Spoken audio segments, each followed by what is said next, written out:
Haleluya, puji Tuhan Bapak Ibu, saudara-saudari keluarga besar GPI LCD Magelang yang terus bersemangat untuk menikmati kebenaran firman Tuhan. Diberkatilah kita semua yang mencintai dan selalu rindu haus untuk dipenuhi oleh kebenaran firman Tuhan. Dan pada hari ini kita akan bersama-sama melihat dan merenungkan firman Tuhan dalam kitab Nehemia pasalnya yang ke-8.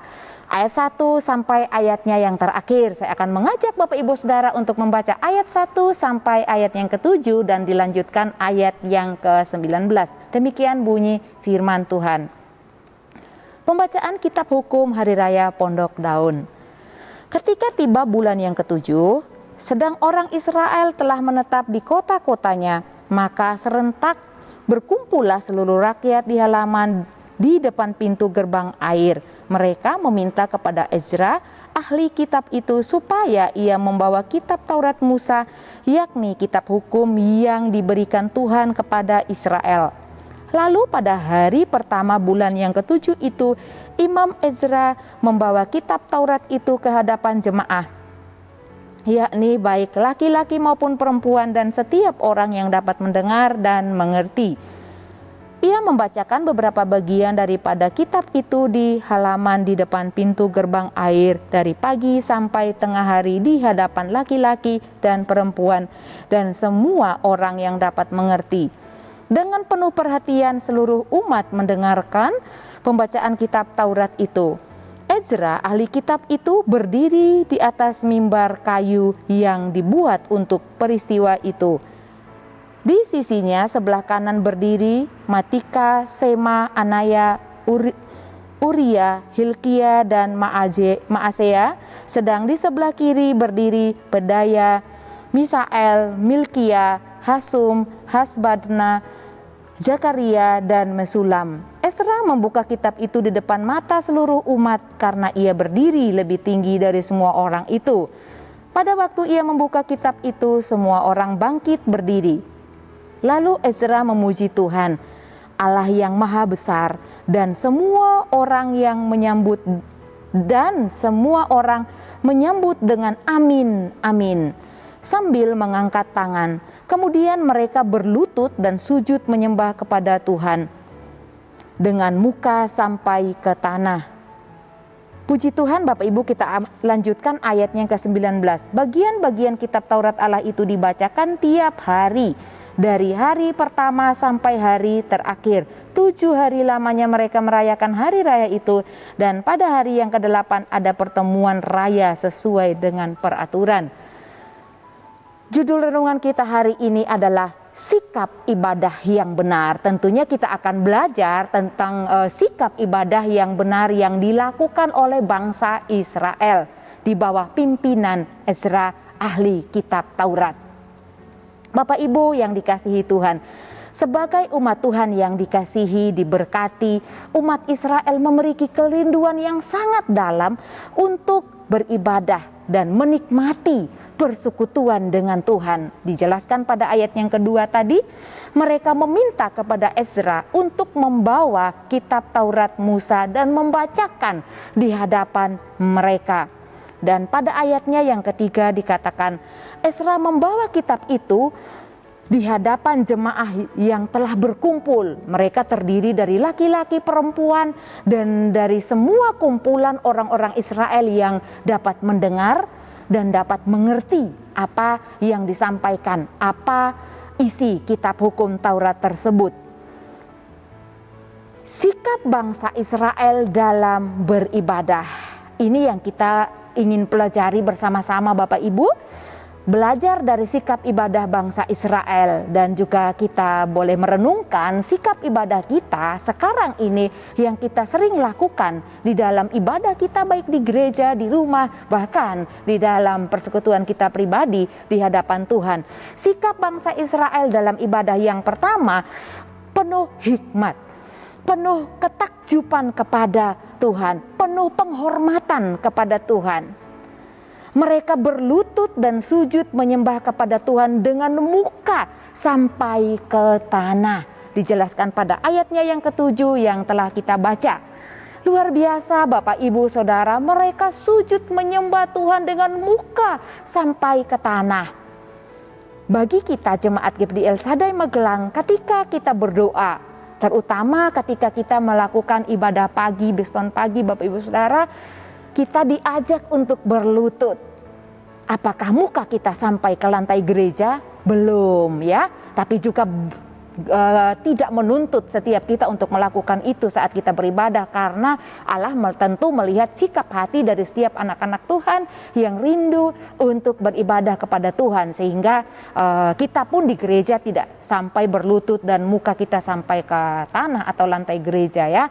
Tetapi kalau kita lihat di dalam peribadatan bangsa Israel, ketika Ezra berdiri di mimbar, dia memimpin ibadah mereka dan berkata, Allah Maha Kuasa.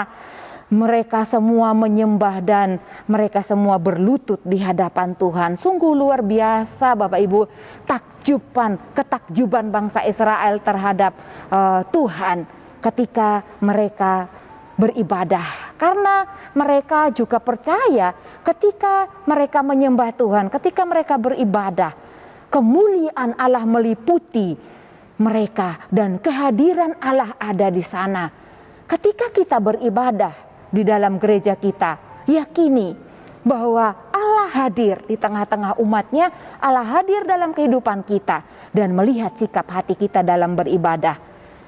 Yang kedua Bapak Ibu Saudara, yang bangsa Israel lakukan atau sikap mereka dalam ibadah, mereka mendengarkan pemberitaan pembacaan Taurat Tuhan itu dengan sungguh-sungguh di hadapan Tuhan.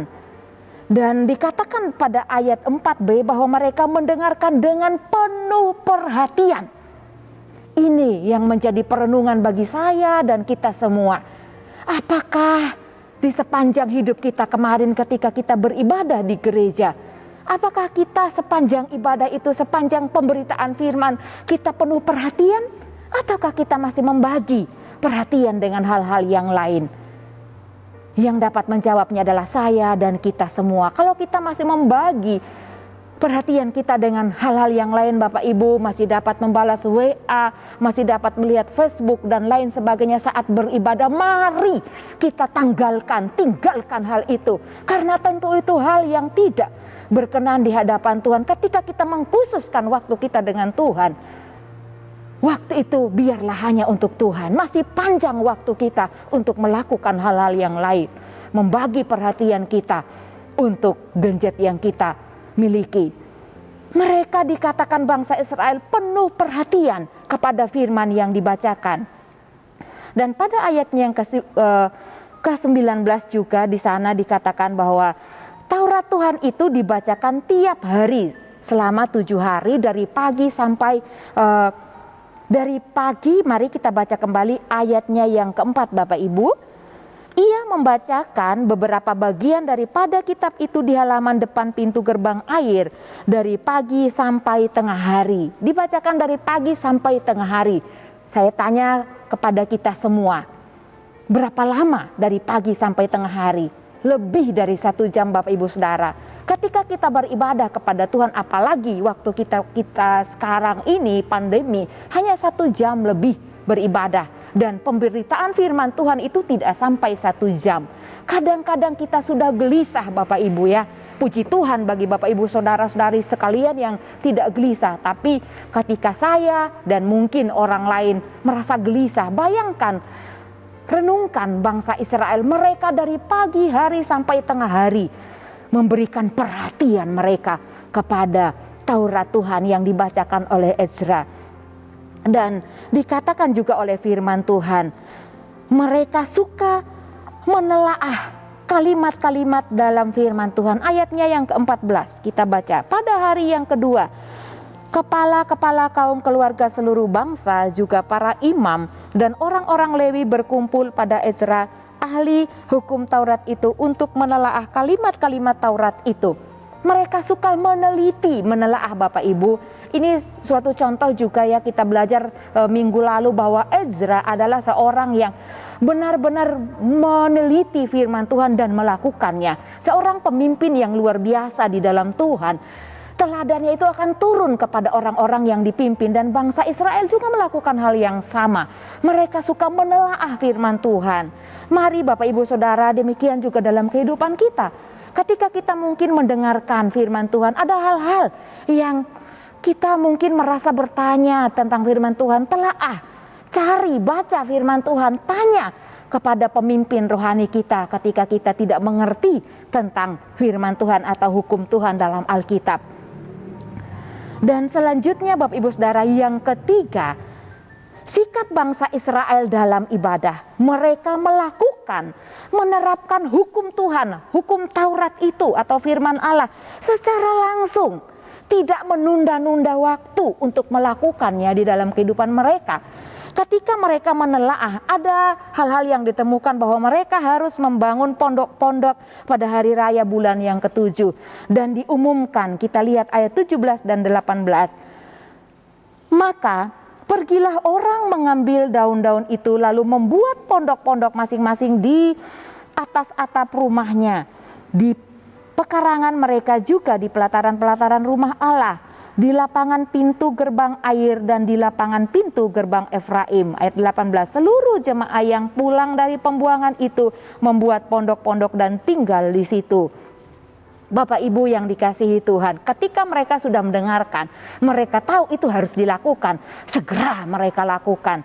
Ini contoh dan teladan yang baik di dalam kehidupan kita untuk kita juga lakukan Bapak Ibu Saudara. Ketika firman Tuhan datang untuk menguatkan, menegur kita mungkin, mari kita lakukan, karena Tuhan Allah adalah Allah yang setia. Ketika kita setia kepada firman-Nya, Dia Allah yang lebih setia di dalam hidup kita. Kesetiaannya tidak terhitung Bapak Ibu, baik berkat itu berbicara banyak sekali. Bukan hanya keuangan tetapi kesehatan dan lain sebagainya ya. Puji Tuhan Bapak Ibu yang dikasihi Tuhan. Mari kita kembali merenungkan kehidupan kita, sikap ibadah kita di hadapan Tuhan selama ini. Bagaimana dengan sikap ibadah kita? Apakah dengan penuh hikmat di hadapan Tuhan? Apakah sungguh-sungguh? Apakah dengan penuh perhatian kita kepada firman Tuhan? Dan apakah kita juga adalah orang-orang yang suka menelaah, membaca firman Tuhan? Dan apakah kita sudah melakukan setiap pesan firman Tuhan itu? Tentu kalau kita mau mengakui Bapak Ibu Saudara, masih banyak hal yang perlu kita pelajari dan kita berusaha di dalam kekuatan Roh Kudus untuk melakukan firman Tuhan itu. Oleh karena itu, melalui teladan bangsa Israel ini, sikap ibadah yang benar yang mereka lakukan di hadapan Tuhan itu juga menjadi bagian di dalam kehidupan kita. Firman Tuhan berkata, Dia Allah yang bertanggung jawab atas setiap kehidupan kita. Ketika kita belajar mempertanggungjawabkan apa yang kita terima, yaitu kebenaran firman Tuhan, Tuhan pun akan memberkati kita dengan luar biasa. Apapun yang tidak pernah kita pikirkan, itu yang Tuhan kerjakan di dalam kehidupan kita. Tuhan Yesus memberkati. Kita sama-sama bersekutu di dalam doa. Terima kasih Bapa kami yang mulia, Allah kami yang besar, Allah kami yang luar biasa di dalam kehidupan kami. Tuhan, kami mohon ampun kepadamu kalau di dalam setiap kami beribadah kepadamu, kami masih membagi perhatian kami. Kami tidak sungguh-sungguh memperhatikan akan kebenaran firman-Mu. Ampuni kami Tuhan. Melalui teguran firman-Mu ini kami mau belajar untuk kami juga penuh pengertian, penuh perhatian atas firman Tuhan di dalam ibadah kami. Kami mau melakukannya dengan sungguh-sungguh di hadapan Tuhan. Terima kasih Bapa yang baik, berkati setiap kami, pimpin kami dengan kuasa Roh Kudus-Mu, supaya kami mampu melakukan kebenaran firman-Mu. Ya Tuhan, karena kuasa-Mu lah keluarga GPD El Shaddai Magelang bersuka cita. Betapa besarnya kegirangan karena kemenangan yang daripadamu. Kami mengucap syukur dan berdoa hanya di dalam nama Tuhan Yesus Kristus. Haleluya. Amin.